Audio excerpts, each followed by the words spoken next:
सेवकाई में बुद्धि लगती, डिवाइन विजडम, शारीरिक बुद्धि नहीं। अगर वो ऐसा कर रहा है मैं भी ऐसा कर लूं, नो नो नो।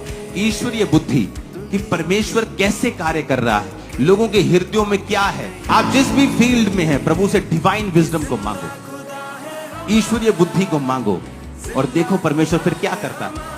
क्यों सुलेमान ने बुद्धि मांगी? उसे मालूम था मैं राजा की कुर्सी पे बैठ गया हूं, लेकिन ये बुद्धि के बिना चलाना इसको पॉसिबल नहीं है।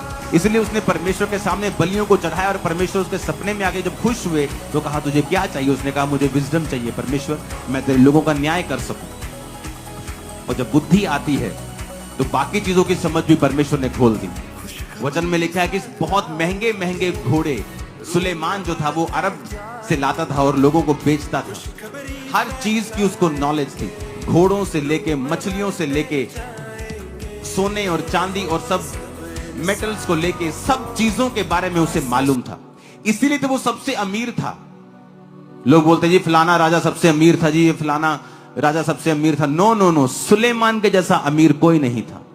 अगर आप उसके सोने की ही गिनती कर लें, चांदी की ही गिनती कर लें, वचन में लिखा है कि चांदी तो ऐसी हो गई थी जैसे लोहा होता है, वो अनगिनत थी। इतना सोना था उसके राज्य में। क्यों? जब बुद्धि आती है आपको सब चीजों की समझ आती है। आपको घर कैसे चलाना है, बिजनेस कैसे चलाना है, बच्चों को कैसे चलाना है, वाइफ को, हस्बैंड को क्या बोलना है, क्या, ये बुद्धि आपको परमेश्वर का वचन देता है, उसका आत्मा आपको देता है। जब आप प्रार्थना करते हैं सुबह उठ के, आप प्रभु को इनवाइट करते हैं, आप बाइबल पढ़ते हैं, आप फास्टिंग करते हैं, क्रिश्चियन लाइफ बिताते हैं, परमेश्वर में सही जीवन बिताते हैं, फिर आप जिस भी फील्ड में होंगे परमेश्वर का आत्मा आपकी अगुवाई करेगा। और इस बुद्धि के द्वारा ही फिर आप आगे बढ़ते हैं। अगर वो उसमें कमी है, वो आप ही का नुकसान करती है, किसी का नहीं।